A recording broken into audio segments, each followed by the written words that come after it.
Scripture reading this evening is Matthew 2, 1 through 2. Now after Jesus was born in Bethlehem of Judah in the days of Herod the king, Magi from the east arrived in Jerusalem, saying, "Where is he who has been born King of the Jews? For we saw his star in the east and have come to worship him."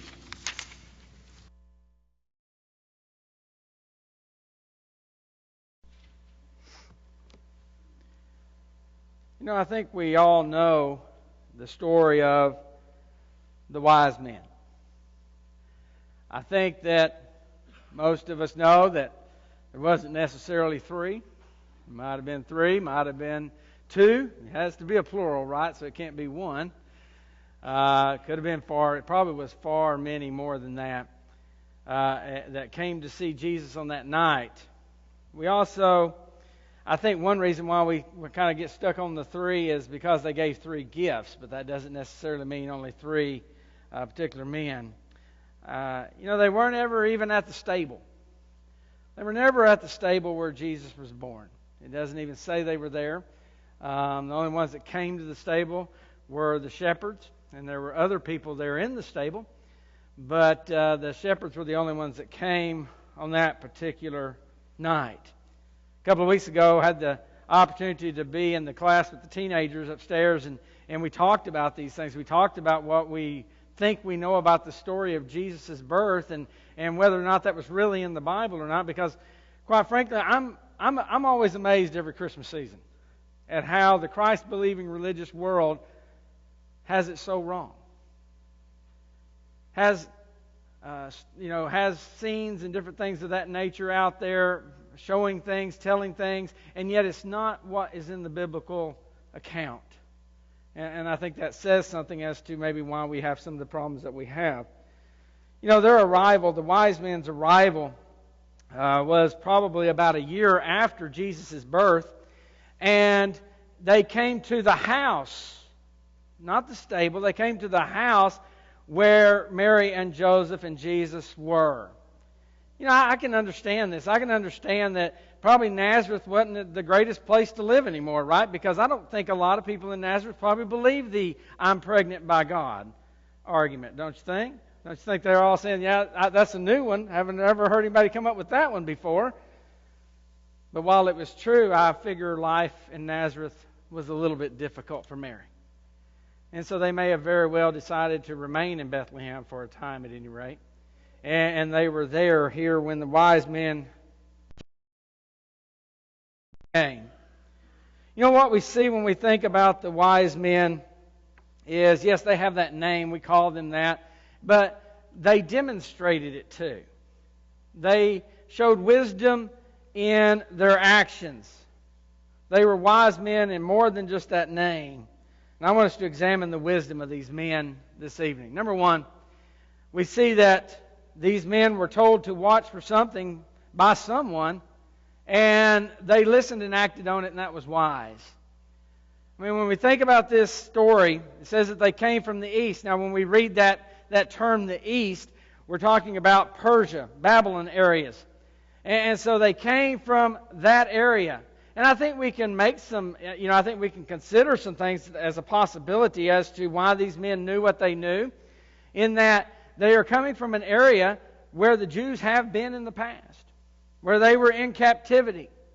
And maybe even more specifically than that, they were wise men from that area, and for some 70 years, over the course of the final years of the Babylonian Empire and the early years of the Persian Empire, one man led the wise men of that area. And his name was Daniel. And Daniel's visions and Daniel's prophecies have very much to do with the Christ. In fact, it is Daniel's 70 weeks prophecy that can bring you to the exact year that Jesus' ministry would begin.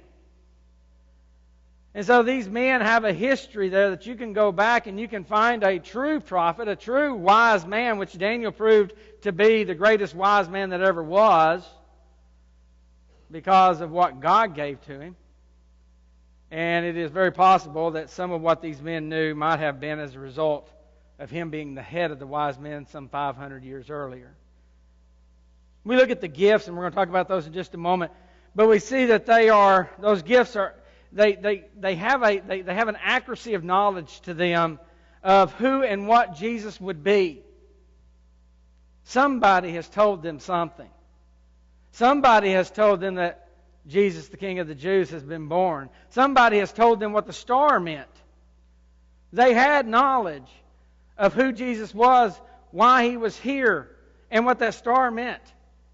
And who told them, we don't know. Maybe it was Daniel, maybe it was somebody at this particular time, as at this point, God is now once again speaking to men after the 400 years of silence that we have between Malachi and Matthew. So maybe they were told by someone else, but they were wise enough. But if they have been waiting since the days of Daniel, that's an impressive feat. To wait 500 years, to have faith in an old prophecy, and to follow through on it. That says something about these men as being wiser than just the name that we use sometimes. They still knew Jesus was the King. They showed wisdom with the info they had, wherever they got that information. And they sought Jesus for the purpose of worshiping Him, according to verse 2 of our text tonight. And so they had this knowledge, and they came to worship Jesus because of what they'd been told, obviously. We have information, friends, that's thousands of years old, and it's from God. May we, like the wise men, be wise and listen to it. And not only listen to it, but then act upon it. And do exactly what it says, that we might seek Jesus and worship Him. We are sitting in the same place that they were at some point in their lives when they decided to follow that star to the city of Bethlehem. We also see that the men recognized Jesus as King, and they were wise in that. They were looking for the one born King of the Jews in verse 2, and they brought the gift of gold. That is the gift that you give to a king.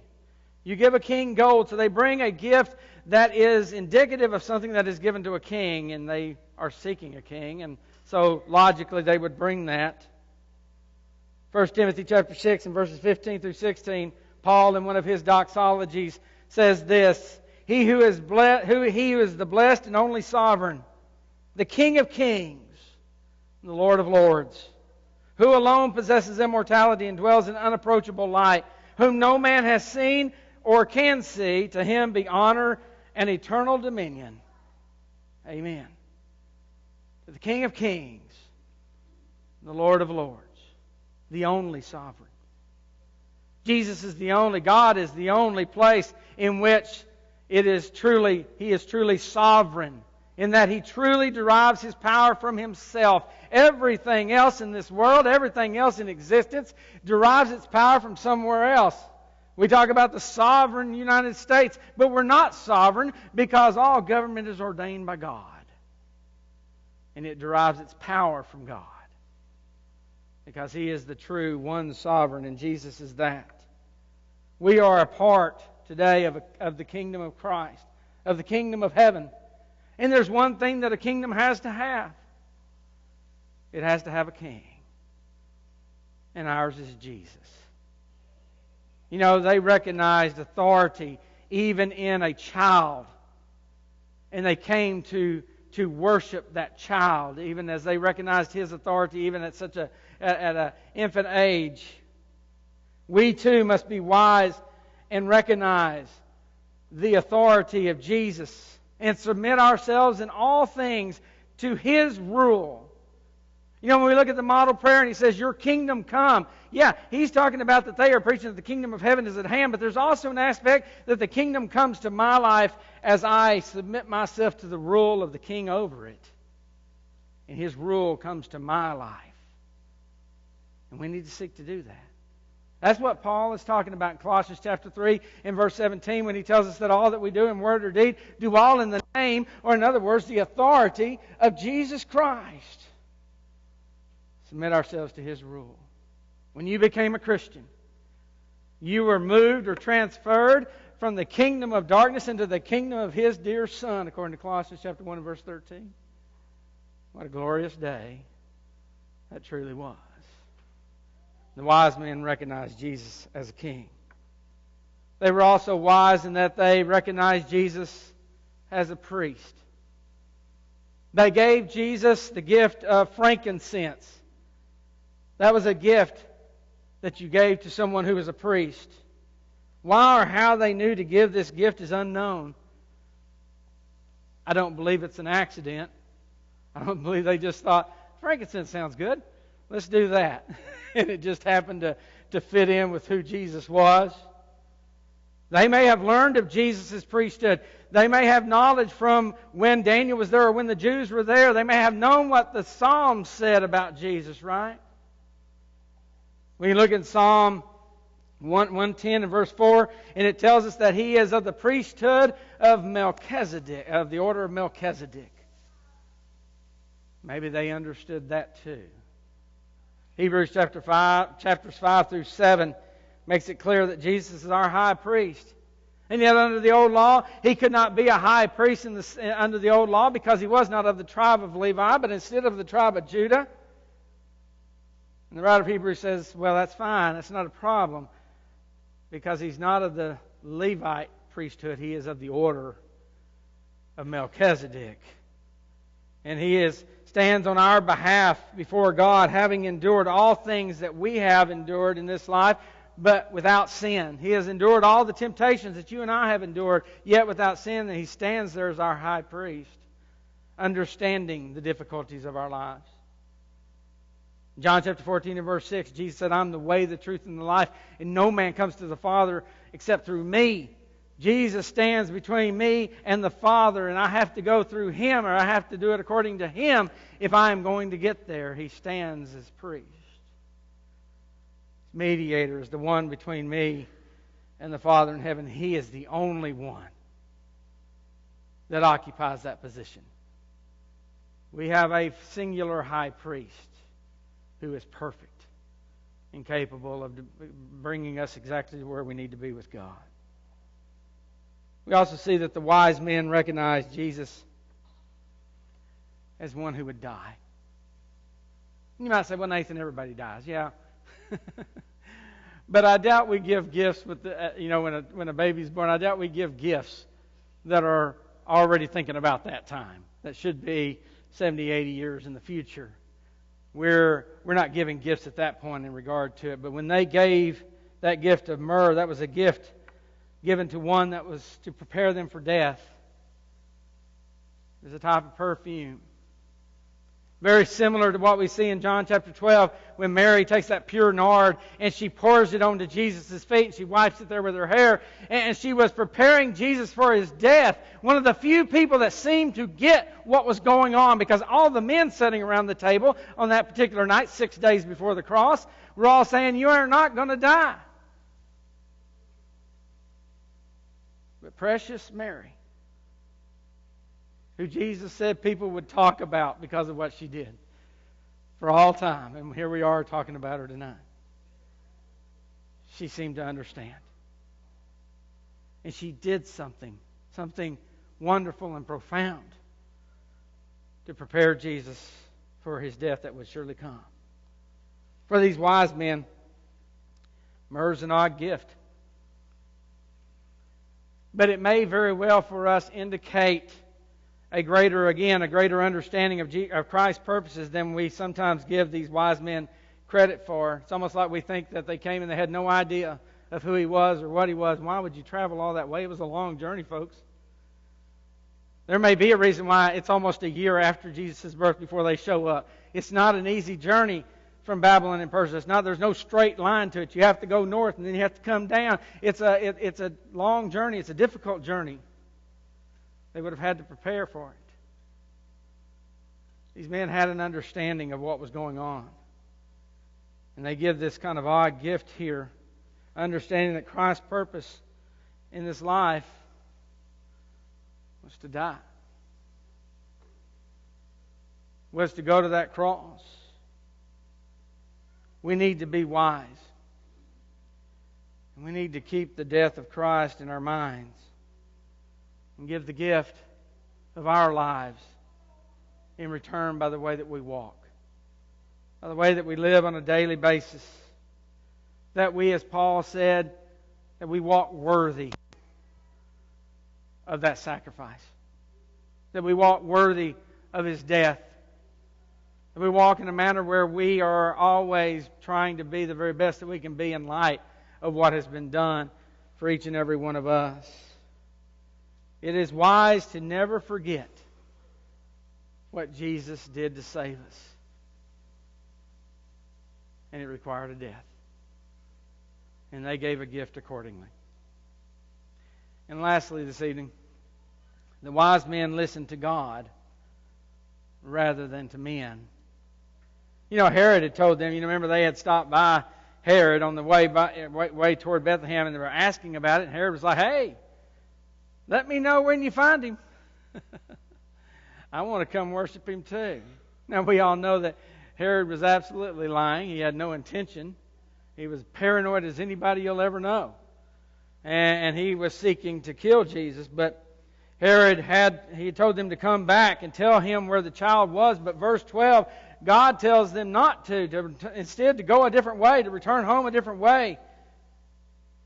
We see that down in verse 12. And they heeded that warning from God, and they went the other way. Why listen to God? Let me tell you, I want you to kind of bring yourself into the moment there. Herod was a scary guy. And killing people, I mean, he's going to prove it, isn't he? He's going to kill the babies. He has no problem killing people, killing babies. In fact, Augustus Caesar said that it was better to be one of Herod's pigs than one of his sons because he had so many of his sons killed because he felt like they were a threat to him. This was an evil man, but a man with immense power that had the ability to do a lot of things. And you would think those wise men might be going, we might not want to just ignore Herod. But something caused them to listen to God instead. To ignore Herod and to do what God said and to return home another way. Did they know of the life and the God of Daniel and of the things that he taught? Seems like they knew something. Peter would say similar words in Acts chapter 5, verse 29. When they were told to be quiet, he said, we must obey God rather than men. Peter understood that God, that Jesus Christ, had given the command to go and to preach the gospel. And so there is this requirement to speak. There is this requirement to say what has happened, what Jesus Christ has done, placed upon them. And he says, I either have to listen to you and be quiet, or I have to listen to God and I have to speak. I cannot help but speak.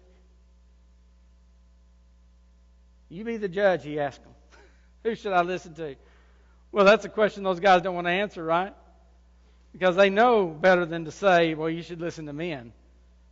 And yet they had been told by God to do something very different. We must be wise people who listen to God through His Word instead of culture, instead of the world,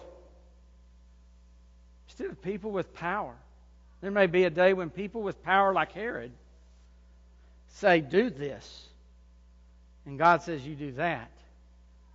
And it will be shown in that moment whether we are wise like these men, in that we do what God says and not what the man of power says, knowing that God has ultimate power.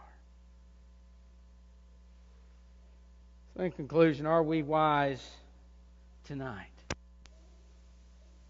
Are we wise by listening to what has been said in the Bible and then acting upon it?